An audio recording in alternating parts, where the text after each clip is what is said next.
Serial Sandiwara Radio, Babat Tanah Leluhur, Babat Tanah Leluhur, Babat Tanah Leluhur. Sebuah kisah kolosal dari tanah leluhur ratusan tahun yang silam di tanah Pasundan, yang diwarnai dengan kekerasan, ambisi, keserakahan, iri dan dengki, serta cita-cita dan cinta anak manusia. Kisah besar ini didukung oleh artis-artis terkenal Sanggar Prativi. Babat Tanah Leluhur. Kali ini dalam episode keempat dengan judul Sayembara Prabu Sana. Sayembara Prabu Sana. Naskah disusun oleh Tizar Sponsen. Ide cerita Cece Suhyar. Teknik dan montase Yadi Enos. Musik oleh Haris Sabar dengan sutradara Thomas Age.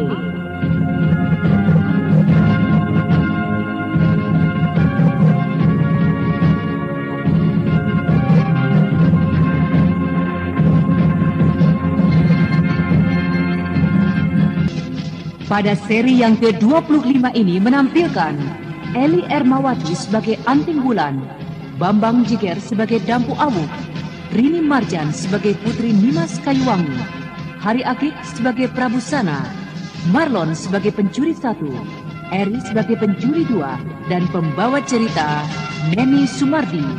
Selamat mengikuti.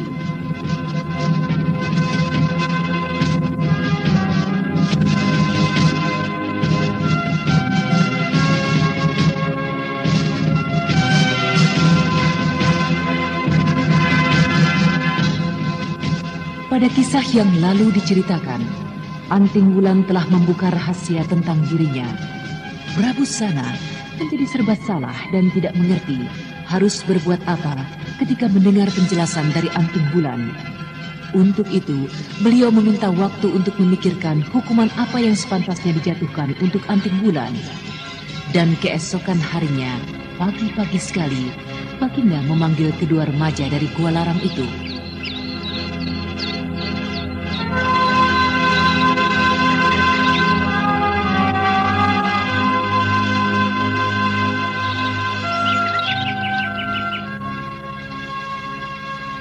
Duduklah anakku Wulan dan Toawu. Setelah semalam suntuk aku menimbang-nimbang, kau tetap harus menjalani hukuman. Kau jelas-jelas telah mempermalukan kami keluarga istana, sengaja atau tidak sengaja. Hamba siap untuk menerima hukuman itu, apapun adanya, karena hamba sadar telah berbuat sesuatu yang membuat hancur hati adik Kayuwangi. Bagus jika begitu. Nah, dengarlah hukuman yang kuberikan padamu. Kau kuminta untuk pergi ke Indraprasta, mempelajari dan menyelidiki keadaan di sana.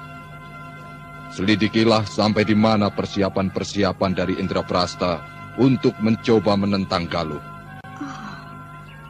Hanya itukah hukuman yang Tuanku berikan pada hamba? Satu hal lagi, jika kau dapat menemukan Raden Kuda Amoksa, bawalah bajingan yang tidak tahu diri itu. Laki-laki kejam dan tidak berperi kemanusiaan. Dia harus mempertanggungjawabkan perbuatan-perbuatannya terhadap aku, penguasa Galuh, dan terhadap istrinya yang ternyata telah mendapat siksaan yang tiada tara darinya. Dipasung selama bertahun-tahun di dalam kamar yang lebih mirip dengan sebuah gudang tua. Tangkap dia dan hadapkan laki-laki kejam itu padaku. Perintah Tuanku akan segera hamba laksanakan. Dan satu lagi, aku memohon saudaramu Dampu Awuk agar mau menyelamatkan mukaku ini. Dampu Awuk, maukah kau menolong dan menyelamatkan mukaku dan muka Putri Agung Nimas Kayuwangi? Pertolongan apakah yang Tuanku harapkan dari hamba ini? Anakku harus tetap melaksanakan pernikahannya. Dan mulai saat ini, kau harus tinggal di sini dan namamu berganti dengan Maloka Dampu Awuk.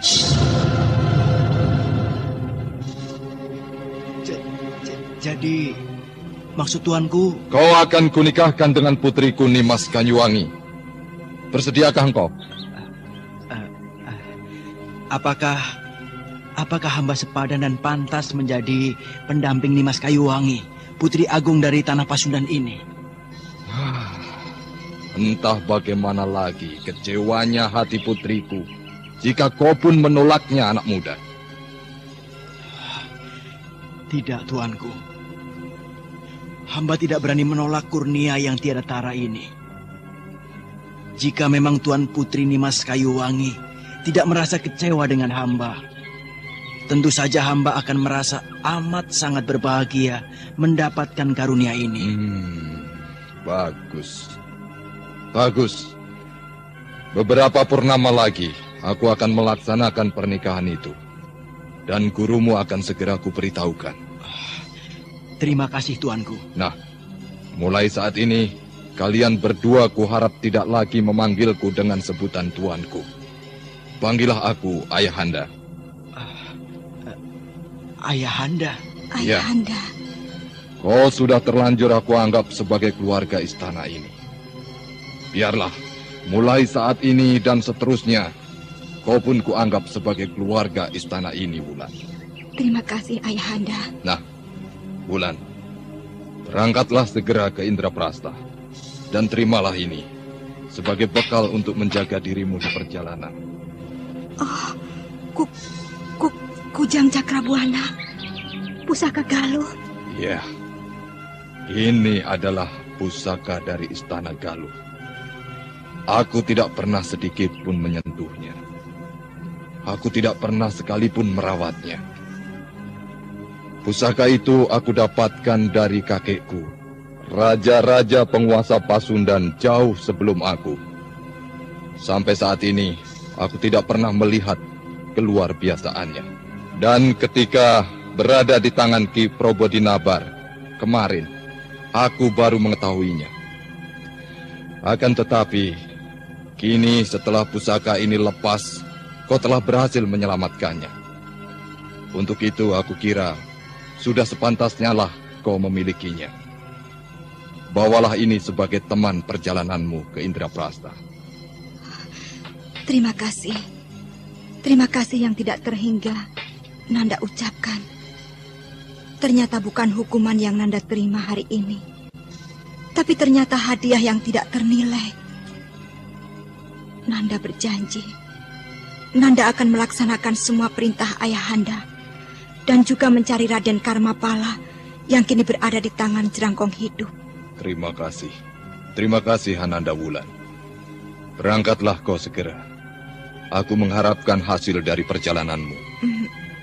Tapi Ayahanda, sebelum Ananda berangkat, dapatkah Ananda bertemu dengan adik Nimas Kayuwangi? Oh, tentu saja. Kau harus menjumpai adikmu Nimas Kayuwangi sebelum meninggalkan istana ini. Jika demikian, hamba permisi untuk menjumpainya, tuanku. Silahkan, anakku.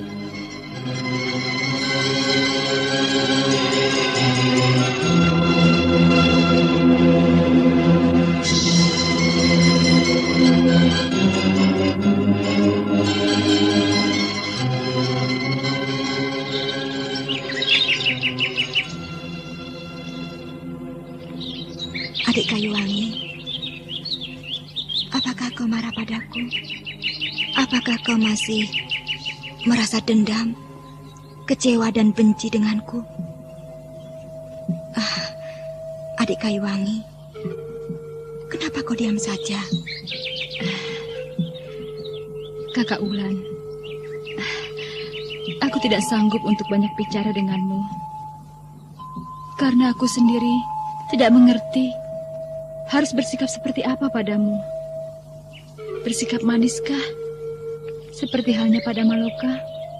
Atau bersikap bagaimana? Aku tidak marah padamu. Aku tidak menyalahkanmu. Aku sadar semua ini memang berjalan sudah menurut kehendaknya. Aku dengar Ayahanda memerintahkan kau pergi ke Indraprasta. Berangkatlah. Aku doakan agar kau selamat Dan kita kelak dapat bertemu lagi dalam sikap yang lebih baik lagi. Terima kasih Adik Kayuwangi. Terima kasih atas keterbukaan hatimu. Jika demikian, kepergianku dari istana ini tanpa sedikit pun ganjalan. Aku mohon diri. Selamat tinggal. Selamat tinggal Adik Kayuwangi.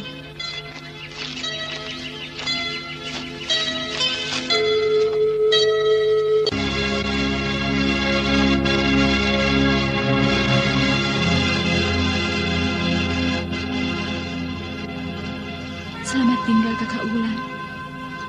Selamat tinggal Kanda Maloka.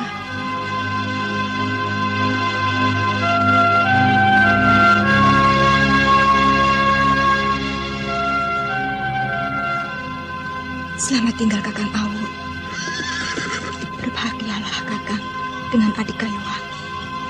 Selamat jalan Adi Wulan. Berhati-hatilah kau di jalan. Terima kasih Kakang. Aku akan dapat menjaga diriku.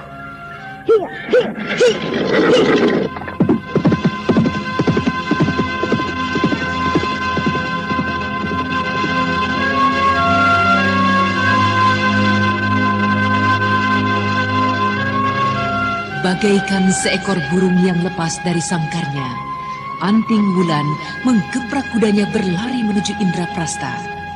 Dada yang sesak, pepat, kini kembali terasa berbunga-bunga. Ya, segar kembali berada di tengah padang pengembaraannya setelah sekian lama terkurung dalam istana Galuh. Akan tetapi di balik kegembiraannya itu terselip perasaan sesal. Dampu awuk kakangnya karena perbuatannya harus bertindak di luar suara hatinya, sekalipun ia harus menikah dengan seorang putri agung.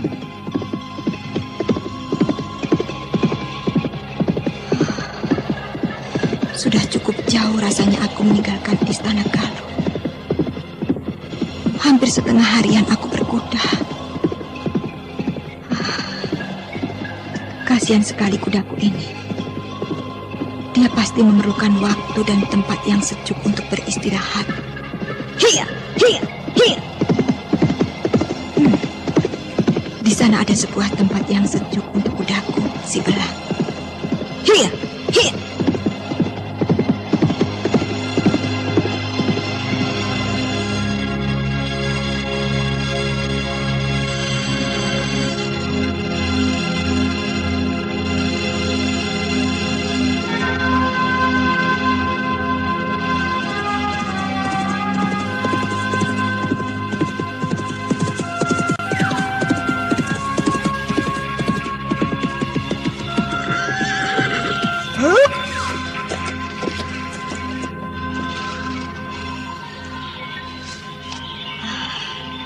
Tempat ini benar-benar cocok sekali untukku melepaskan lelah.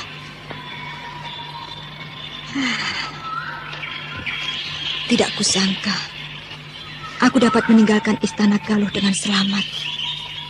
Setelah aku mempermalukan Tuan Putri Galuh dan Sri Baginda Sana. Ternyata Sri Baginda adalah seorang yang arif dan bijaksana.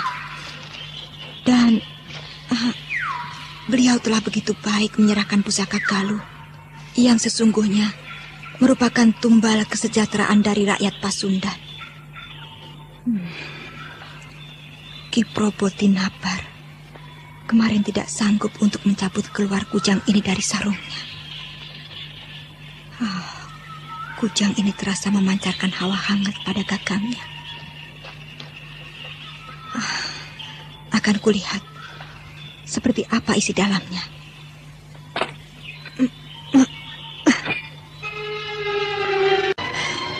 Aneh.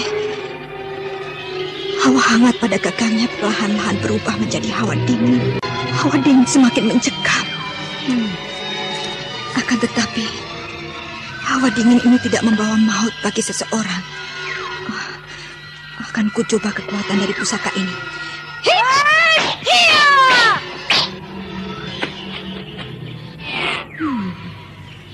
Bekas potongan cabang ini tidak sedikit pun meneteskan getah. Hawa dingin ini telah memotong tajam dan sekaligus membuat beku getah-getahnya. Kujang Cakrabuana. Agaknya benar seperti yang dikatakan kakek Pungkur. Aji yang kudapatkan adalah satu sumber dengan pusaka ini. Oleh sebab itulah, aku dapat mencabut pusaka ini. Sedangkan Ki Probodinabar, yang memiliki kepandaian yang jauh lebih tinggi dariku, tak mampu mengeluarkannya. Kujang Cakrabuana. Apapun yang akan terjadi, kau adalah diriku. Dan diriku adalah kau. Kau lepas, haruslah juga bersama dengan lepasnya nyawaku. Oh, baiklah, aku harus segera menuju Indraprasta. Kukira cukup sudah kudaku si belang beristirahat. Hiya, hiya, hiya, hiya. Nun jauh di sana, di sebuah tempat yang jauh dari kota Raja Galuh, di sebuah hutan kecil, yaitu hutan yang dikenal dengan nama Cimalaka Hideng. Sebuah hutan yang tidak terlalu jauh dari pantai utara. Terdapat sebuah lembah yang jarang didatangi oleh para penduduk sekitarnya. Sebuah lembah yang menurut para penduduk sekitarnya adalah merupakan tempat makhluk-makhluk halus bersembunyi. Pada suatu malam,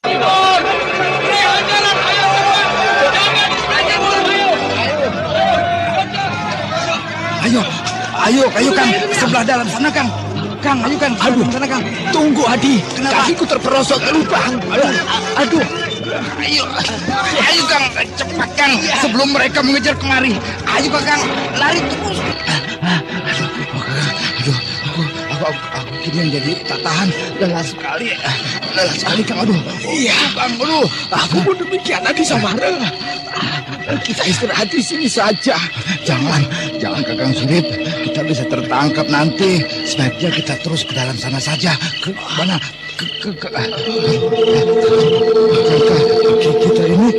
Kita ini berada di hutan.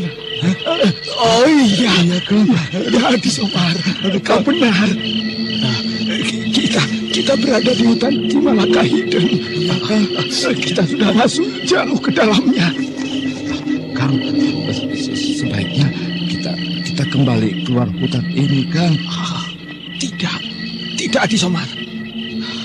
Anda sekarang masih mendengarkan Sandiwara Radio Babat Tanah Luhur di channel Fauzan Ihsan. Habislah kita jika tertangkap. Tidak Adi Somar. Tidak, lebih baik aku dicekik setan hutan Cimalaka Hideng daripada nyawaku hilang di ujung kolok penduduk desa itu. Ya, tapi apakah Kakang tidak percaya dengan makhluk halus di sekitar hutan Cimalaka Hideng ini, di sekitar lembah itu, Kakang? Tidak, Kakang. Tidak ada pilihan lain, Adi Somar. Kita akan bermalam di sini hingga esok hari. Atau kita akan keluar dari bagian lain hutan ini. Tidak, Kakang. Jangan kita keluar melalui bagian lain, Kang. Itu berarti kita akan melalui lembah tempat makhluk halus itu bersembunyi, Kang. Jangan, Kang. Tidak, Kang. Tidak, Somar. Kang. Ayo cepatlah bangun dan ikut aku. Atau tidak berani, Kang. Dasar tua bangka, pengecut. Menghadapi sesuatu yang tidak ada saja kau gemetar ketakutan, ha? Apakah kau takut mendengar suara burung hantu itu? Hah? Biarlah aku lempar burung setan itu dengan ranting kayu ini. Kau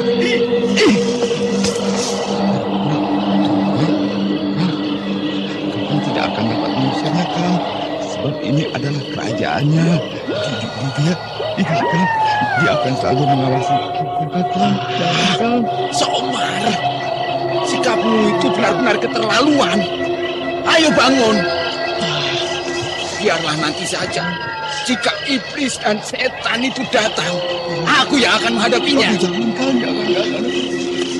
Hei, ayo keluarlah jika kau memang ada di sekitar sini. Iblis memudilkan Cimalaka Hideng. Ayo keluarlah.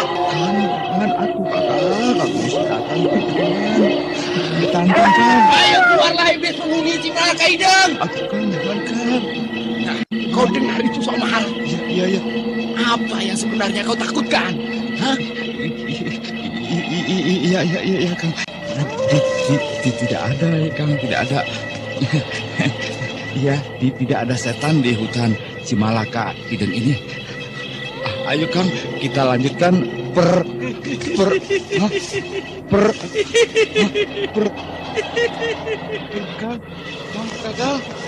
Kakak, mau datang, Kang. Ayo keluarlah kau setan. Jangan hanya tertawa saja. Aku tidak takut denganmu. Ayo keluar. Pegang, aduh, kok malah disuruh keluar lagi. Jangan, Kang, saya takut. Ayo keluar. Ayo keluarlah. Bang, jangan aku, Bang. Dia itu setan betulan, Kang. Aduh, gimana? Tuh, lihat, Kang. Lihat di atas pohon sana itu. Kang. Sungguh berani sekali kalian memasuki daerah kami manusia. Ampunkan kami, Mbah. Ampun, Mbah. Ampun.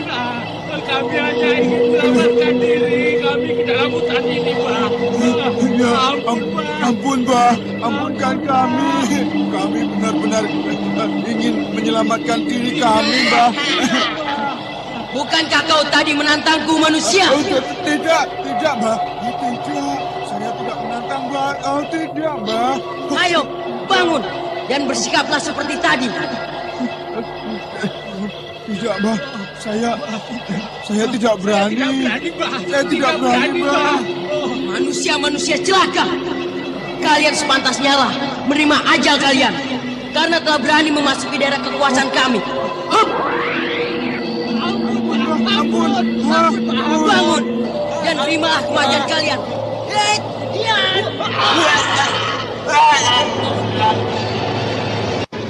Teriakan kedua pencuri itu menggema hingga jauh ke tengah hutan. Bahkan beberapa penduduk yang tinggal tak jauh dari pinggiran hutan tersebut dapat mendengar teriakan-teriakan mengerikan di tengah malam yang amat menyeramkan.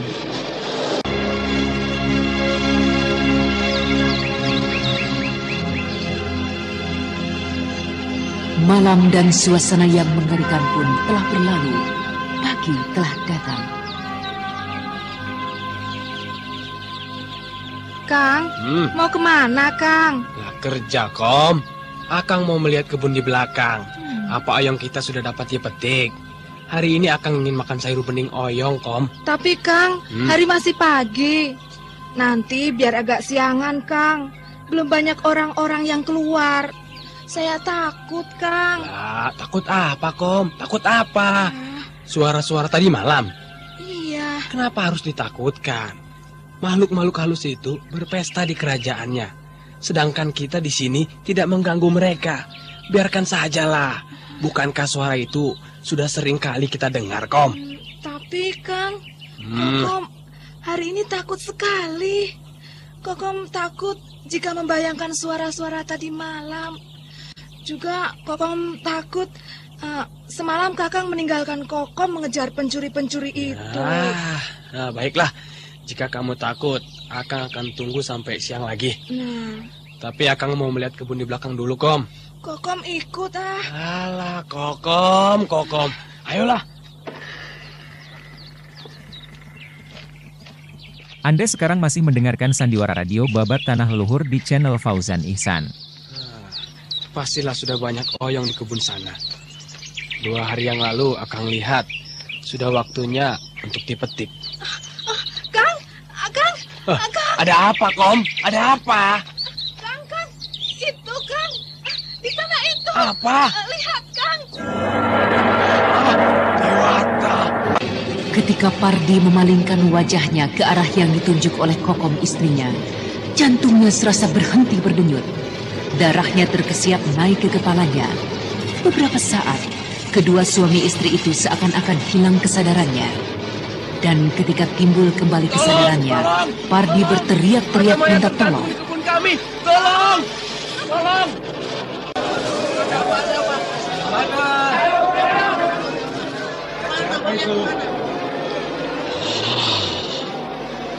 Rupanya mayat ini adalah kedua pencuri itu. Kedua pencuri yang tadi malam kita kepung bersama-sama. Bagaimana mayat mereka bisa berada di kebunmu, Pardi. Dan tergantung seperti ini, bagaimana? Saya tidak tahu, Pak. Tiba-tiba saja mayat-mayat ini ada di kebun saya, Pak. Ketika saya hendak mencari Oyong di kebun, saya menemukannya, Pak. Ayo turunkan mayat itu dari pohon, Pardi. Baik, Pak. Pegang. Lihat, mayat itu masih hidup. Masih hidup.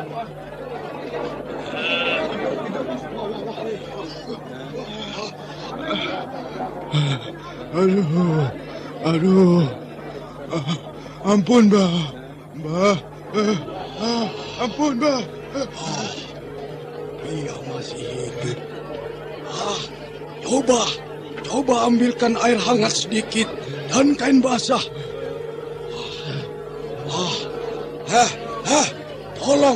Tolong angkat yang masih hidup ke dalam rumah Pardi. Ayo.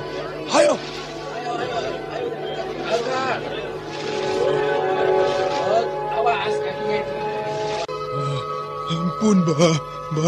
Ampun, Mbah. Kisana, sadarlah Kisana. Apa yang telah terjadi dengan dirimu? Apa? Ampun, Mbah. Saya tidak menantang, Mbah. Tidak. Akang Surip, Mbah. Akang Surip yang menantang, Mbah. Kisana, apakah kau dengar suaraku? Ampun, Pak. Ampun, Pak.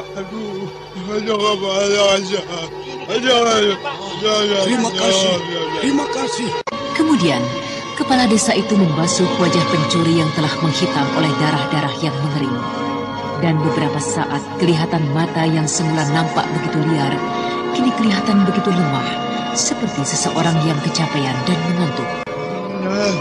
Kisana, apakah Kisana mendengar suara? Siapa kau? Bapak kepala desa? Bapak kepala desa? Ampun, Pak. Ampun, Pak. Jangan bunuh saya, Pak. Saya berjanji tidak mencuri lagi, Pak.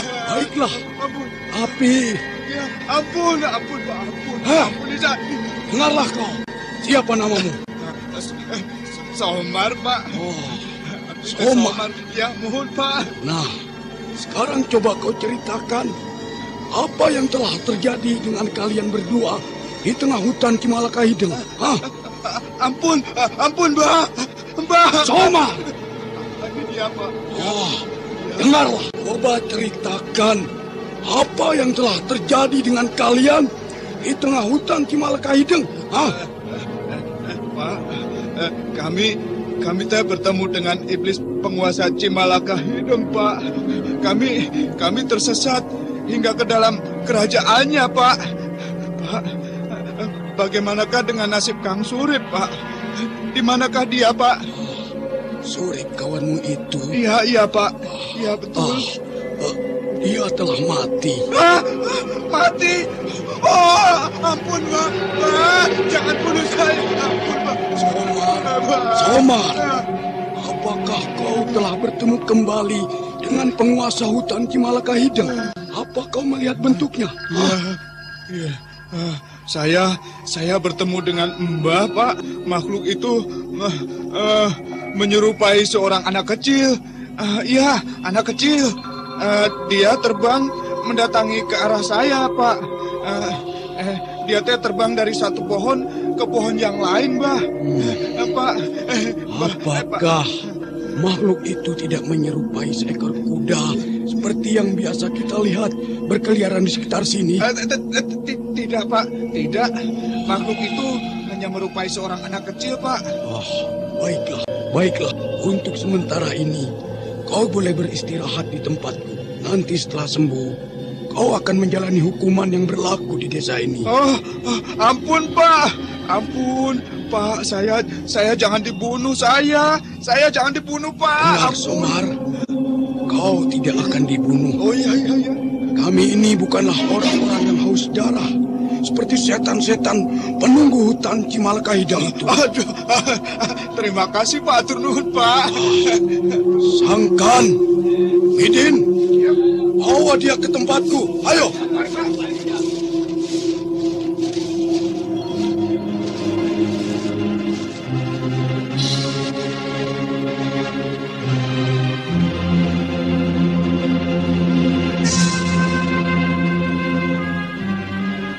Hari menjadi semakin siang. Desa kecil di pinggiran hutan Cimalaka Hideng mulai menjadi semakin ramai. Orang-orang semua membicarakan tentang pencuri yang menjadi korban dari makhluk halus penunggu hutan Cimalaka Hideng. Dan Pardi, pemilik rumah di mana ditemukan kedua korban makhluk halus, menjadi sasaran dari para penduduk desa. Dan saat hari menjelang sore di sebuah warung kecil. Ayolah, diceritakan kisah yang sebenarnya tentang kedua korban yang kau temukan itu. Ayolah. Kau telah mendengarnya dari penduduk yang lain lah. Mana aku dapat percaya mulut orang-orang itu. Mereka mah suka melebih-lebihkan sesuatu yang biasa. Ayo, kau sajalah ceritakan. Bereslah, nanti kopi sama makanan yang kamu makan akan kubayar. Bereslah. Nek, biar nanti semua makanan Pardi saya yang bayar ya. Iya. Nenek juga mau mendengar cerita tentang korban itu dari mulutmu sendiri, Pardi. Ya, baiklah. Tapi, tunggu, Di. Siapa itu? Kelihatannya bukan orang desa sekitar sini. Oh, iya. Melihat pedang dan kujang yang terselip di pinggangnya, tentu dia adalah seorang wanita pendekar. Nek, saya minta minum yang hangat. Ya, silakan duduk. Sebentar nenek buatkan. Di, ayo, mulailah ceritamu. Ayo. Ya, sebenarnya cerita itu sama seperti yang diceritakan oleh banyak orang. Iya. Aku menemukan kedua korban itu di kebun belakang rumahku. Kedua kakinya diikat oleh seutas tali ke pohon besar di belakang rumahku. Dan kepalanya tergantung berayun-ayun hampir menyentuh tanah. Istriku yang melihat menjerit dan sampai saat ini masih saja suka mengigau. Benar-benar menyeramkan ya. Iya. Lalu kau tinggalkan istrimu sendiri di rumah begitu? Wah, mana berani istriku tinggal di rumah. Ia memaksa aku membawanya ke rumah orang tuanya. Iya. Bagus itu, bagus. Kuda setan itu memang sudah sangat keterlaluan. Hampir beberapa kali dalam bulan ini dia berkeliaran di sekitar desa kita. Tapi menurut salah seorang korban yang masih hidup, dia telah bertemu dengan seorang bocah setan. Hah? Bocah setan? Jadi bukan kuda setan? Bukan, Nek, bukan. Bocah setan itu dipanggil oleh orang itu dengan panggilan Mbak. Dan sampai dia dibawa ke tempat kepala desa, masih saja mengigo minta ampun pada Mbak yang telah ditemukannya. Waduh, bocah setan. Wah, pastilah itu adalah jelmaan dari kuda setan yang menghuni kawah gunung Bukit Tunggul itu. Kisanak, apakah yang telah terjadi di kampung ini? Nona, siapa Nona ini? Mengapa bisa sampai ke sini? Saya adalah seorang pengembara yang sedang dalam perjalanan ke arah barat sana. Oh, sebaiknya Nona cepat-cepat saja tinggalkan desa ini. Beberapa dari warga desa ini saja sudah tidak kerasan di sini. Apa maksudmu Kisanak? Sudahlah, tinggalkan saja desa ini jika ingin selamat. Sekarang juga. Kau gila, Karsan.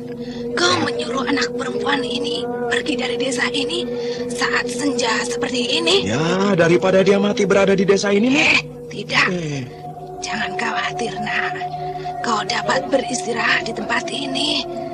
Alah, tidak kusangka engkau tidak mempunyai keluarga di sini. Untung saja kau datang ke tempatku ini. Tidurlah malam ini kau di tempatku. Apakah yang sebenarnya telah terjadi di tempat ini, Nek? Malapetaka yang sebenarnya telah menjadi bagian dari hidup dan penghidupan di desa ini. Nek, sudahlah. Saya pergi dulu. Ini untuk bayar minum dan makan saya berdua, Pardi nih. Baiklah. Nih, saya juga akan kembali ke tempat istri saya. Iya. Aku juga akan segera menutup warungku ini. jadi gelap.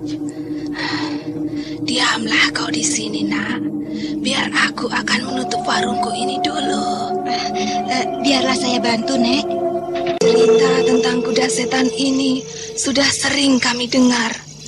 Bahkan beberapa orang dari penduduk desa ini pernah melihat bayangannya yang berkelebat diiringi suara derap kakinya yang bagaikan gemuruh halilintar. Lalu nenek sendiri, apakah sudah melihatnya? Nenek sudah sejak kecil tinggal di tempat ini. Dan cerita tentang kuda itu sudah nenek dengar. Dan suara kuda itu pun sudah cukup sering nenek dengar. Tapi melihat ekornya pun belum pernah. Nenek selalu mengunci pintu. Nenek tidak pernah mengintip. Ketika masih kecil, nenek justru masuk ke dalam kolong balai, bersembunyi.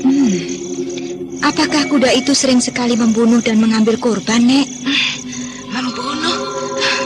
Seingat nenek, tidak pernah. Kuda itu tidak pernah membunuh seseorang manusia pun.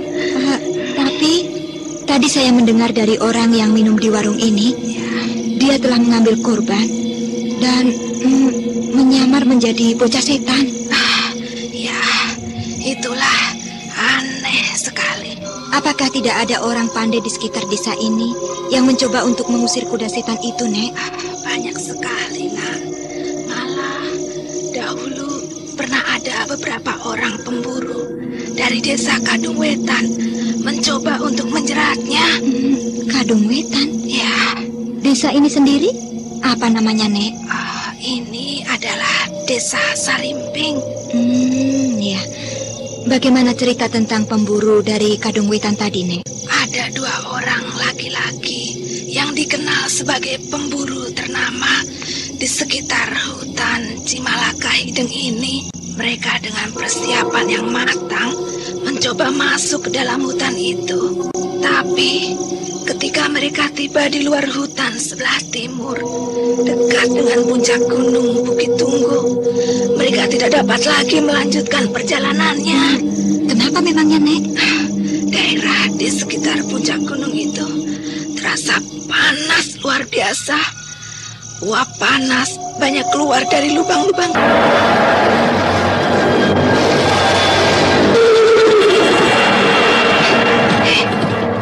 Mau kemanakah kau, Wulan? Saya akan keluar melihatnya, Nek. Itu dia, sudah mulai tiba.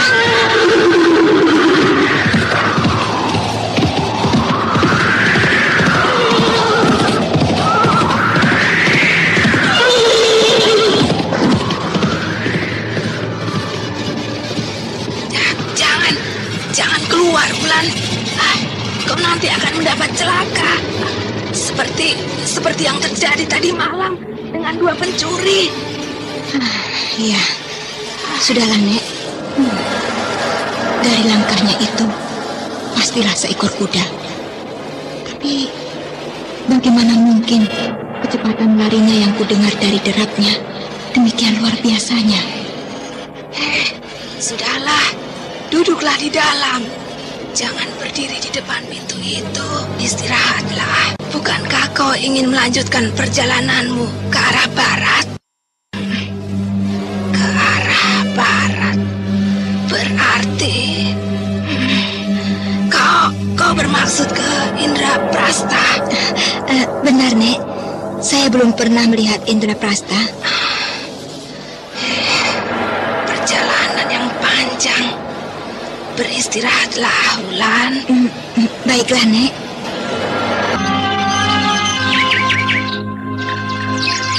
Keesokan harinya, pagi-pagi sekali Anting Wulan meminta diri pada nenek pemilik warung setelah menyisipkan sedikit uang perak yang didapatnya dari Sri Baginda Sana sebagai bekal.